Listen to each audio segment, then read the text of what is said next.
एक हिंदू लड़की होते हुए बुर्का पहन के चोरी करती हुए पकड़ी गई। ये असल में मुसलमानों के बदनाम मुसलमान का नाम मुस्लिम लड़की ने चोरी की पकड़े गए, इसलिए साबित हो गया कि ये हिंदू है। हिंदू होने के बाद मुस्लिम के बदनाम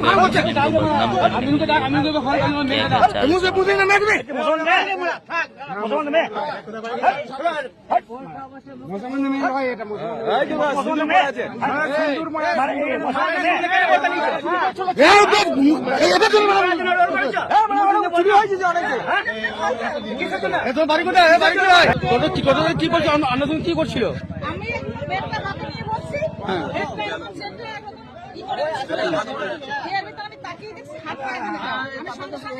এরকম তাকিয়ে নিয়েছি। আমি মনে মনে ভাবলাম কি যে এই মেয়ে দুটো ভালো নয়। আমি বুঝতে পেরেছি, কারণ ওরা বলতে পারছে না কোথায় নামবে। বারবার জিজ্ঞেস করছে কোথায় নামবে, ওরা কিছুতে বলছে না কোথায় নামবে, কোথা খাচ্ছে।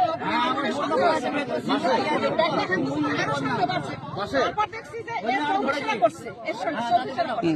তখন আমার আর শুনবে, বারবার আমি মনে মনে ভাবছি আমি নামি, ওরা কোথায় নামবে।